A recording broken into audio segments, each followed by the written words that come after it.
Bismillahirrahmanirrahim. Assalamualaikum warahmatullahi wabarakatuh.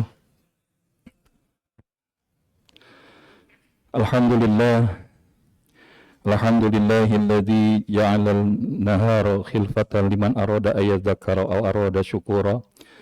Asyhadu an la ilaha illallah wahdahu la syarika lah wa asyhadu anna nabiyyana Muhammadan abduhu wa rasuluh. Allahumma salli wa sallim ala Sayyidina Muhammad wa ala alihi wa sahbihi wa man tabi'ahum bi ihsanin ila yaumiddin. Amma ba'd, subhanaka la ilma lana illa ma 'allamtana innaka antal alimul hakim. Fadilatul mukarramun, Bapak Ibu jamaah salat Isya wa Tarawih Masjid Al-Aqsa Permata Bintaro yang insyaallah diberkahi dan dirahmati Allah Subhanahu wa taala. Izin menyapa kembali di malam hari yang sejuk ini. Bagaimana kabar Ramadannya sampai malam hari ini Bapak Ibu? Alhamdulillah tetap semangat atau sudah mulai agak-agak kendor? Karena kalau lihat awal Ramadan dengan sekarang setelah masuk pekan pertama, jamaahnya makin banyak atau makin maju? Kemana kira-kira yang sebelumnya datang kemarin? Mudah-mudahan Ramadan yang bertambah ini harinya dalam jumlah kuantitas beriringan dengan bertambahnya kualitas Ramadan kita.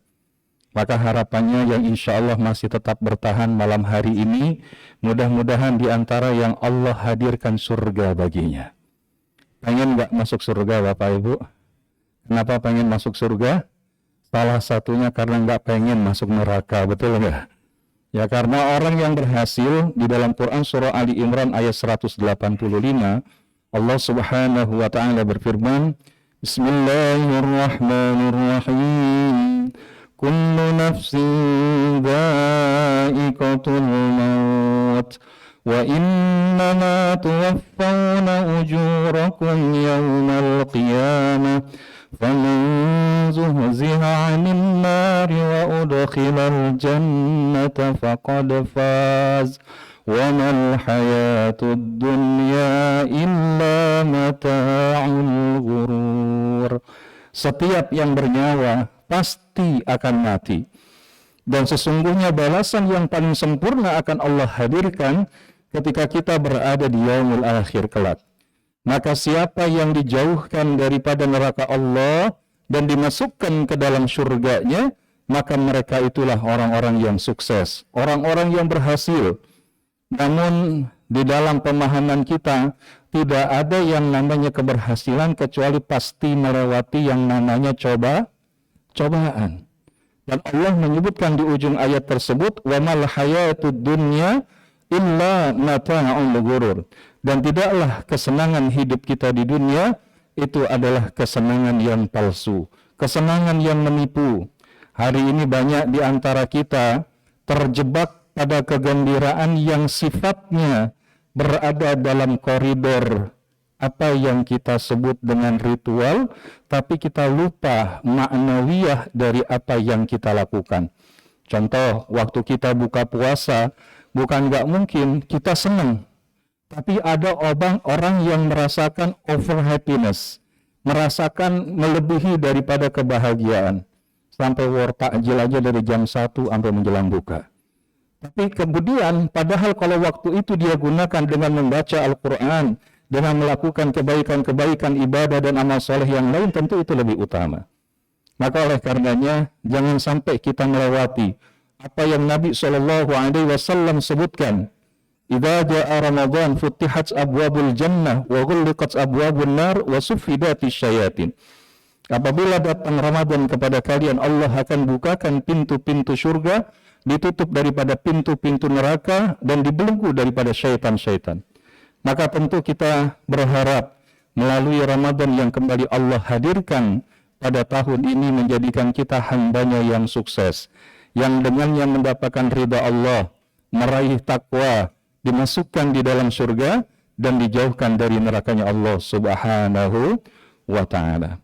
Maka terkait yang demikian, Di dalam kesempatan kultum tarawih malam hari ini, izinkan kami menyampaikan sebuah hadis dari Nabi Shallallahu Alaihi Wasallam, riwayat At-Tirmidzi wa Ibnu Hibban, di mana di tengah para sahabat Nabi Shallallahu Alaihi Wasallam menyebutkan, ala ukhbirukum biman tuharramu alaihin nar.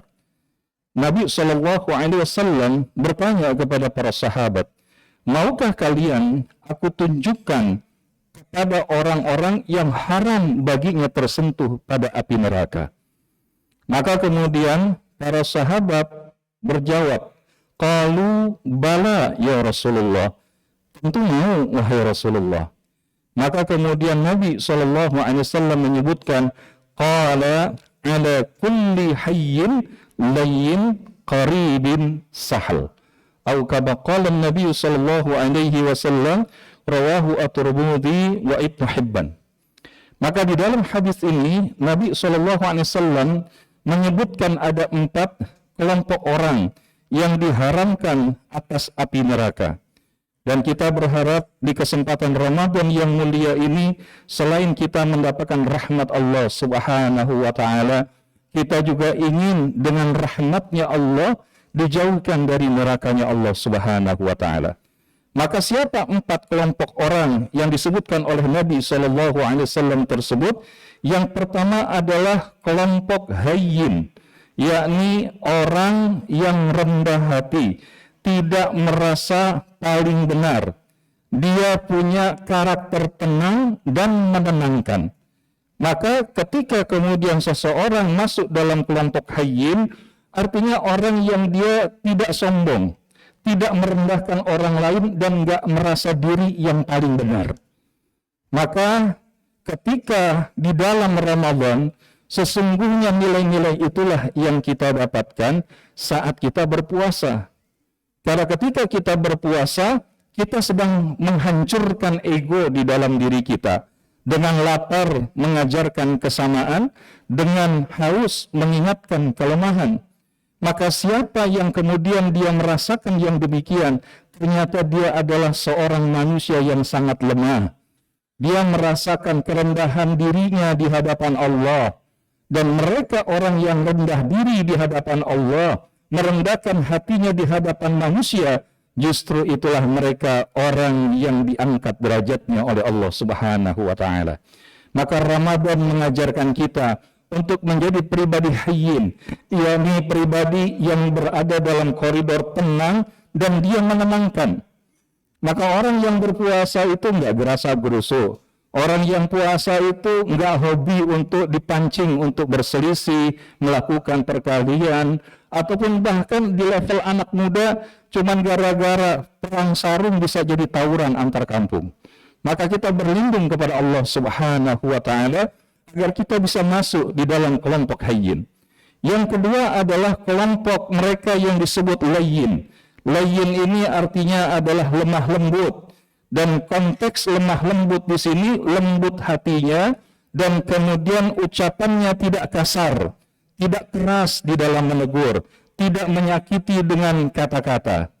Ada sebuah buku yang membahas teknik berkomunikasi, non-violent communication. Bagaimana kita berkomunikasi yang itu tidak menghadirkan keriuhan, ataupun menghadirkan kepada kehancuran. Maka oleh karenanya, di dalam konteks Ramadan, kita diajarkan bukan hanya saja menahan lapar, tapi juga menahan lisan.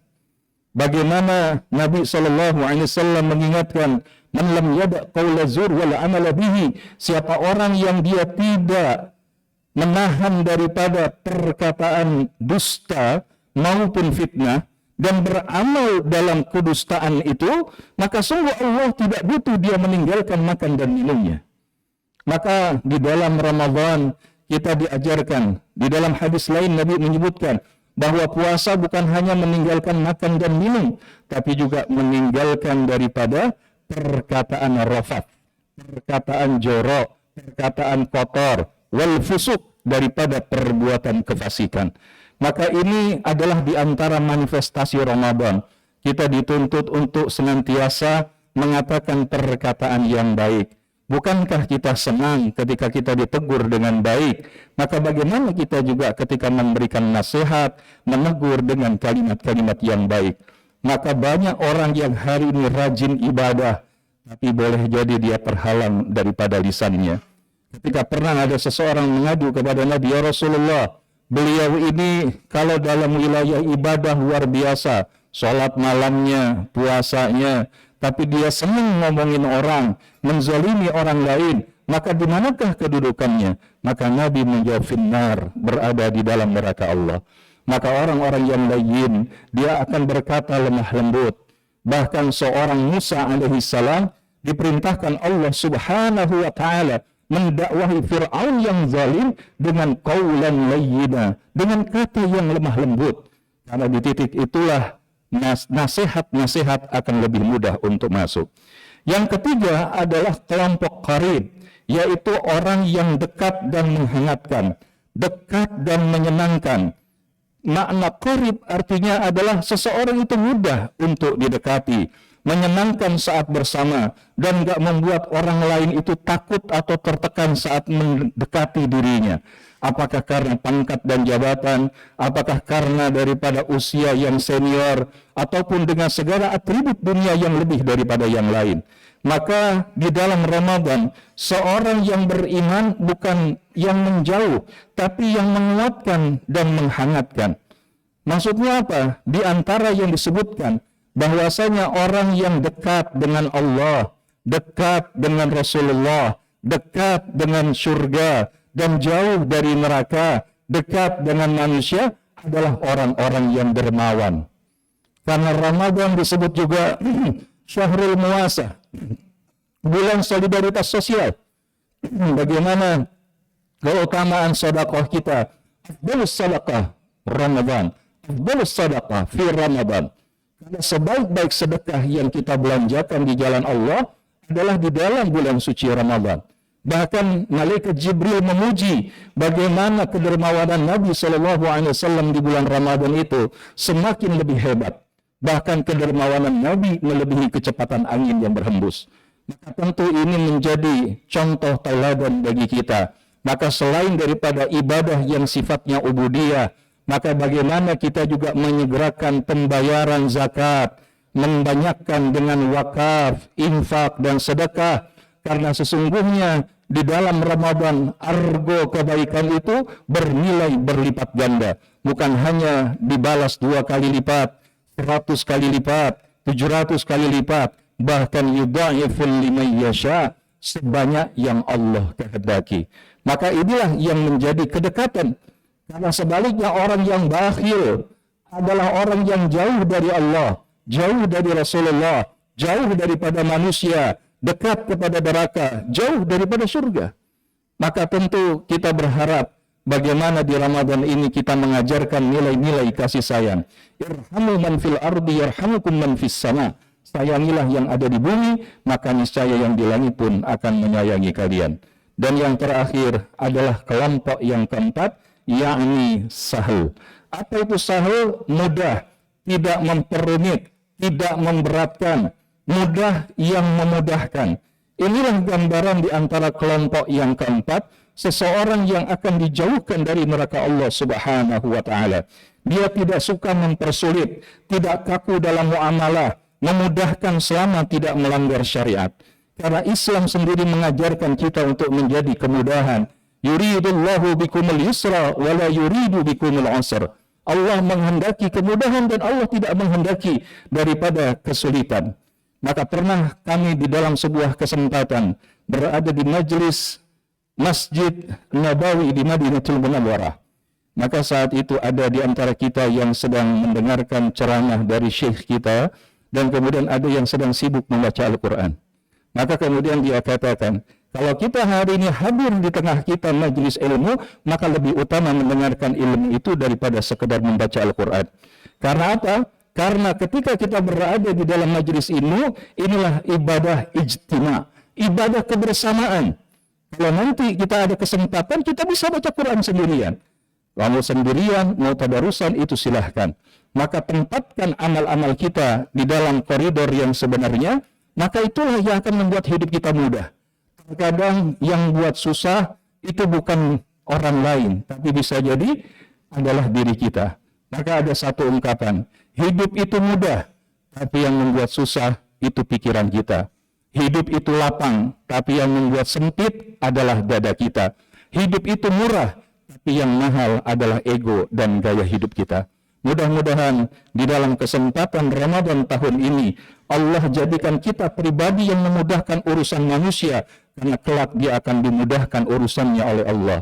Bahkan di dalam satu hadis Nabi disebutkan oleh Rasulullah SAW, "Wallahu fi aunil abdi ma kana al-abdu fi aunil akhihi." Dan tidaklah Allah akan menolong seorang hamba selama orang tersebut menolong hamba Allah yang lain. Maka hari ini kesempatan itu terbuka lebar. Bahkan sekedar menyitipkan atau menyisihkan daripada hidangan berbuka puasa kepada saudara kita yang ada di masjid, yang ada di rumah Quran, yang ada di pondok pesantren, maka insya Allah ini pun bisa menjadi jalan kebaikan.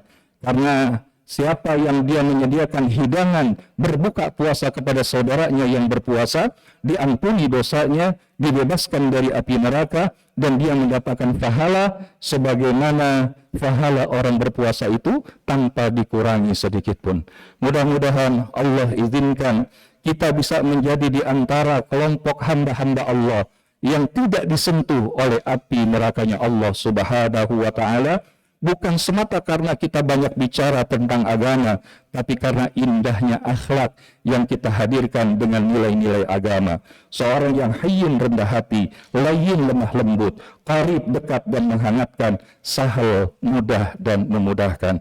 Semoga Allah jadikan kita pribadi-pribadi yang berhasil di Ramadan ini dengan menggondol piala takwa di sisi Allah Subhanahu wa Ta'ala. Allahumma ati riqabana minan nar, Allahumma ati riqabana min azwajina wa auladina wa ahlina minan nar birahmatika ya arhamar rahimin. Hadanallah wa iyyakum ajma'in wal afwa minkum wa billahi taufiq wal hidayah. Wassalamu alaikum warahmatullahi wabarakatuh.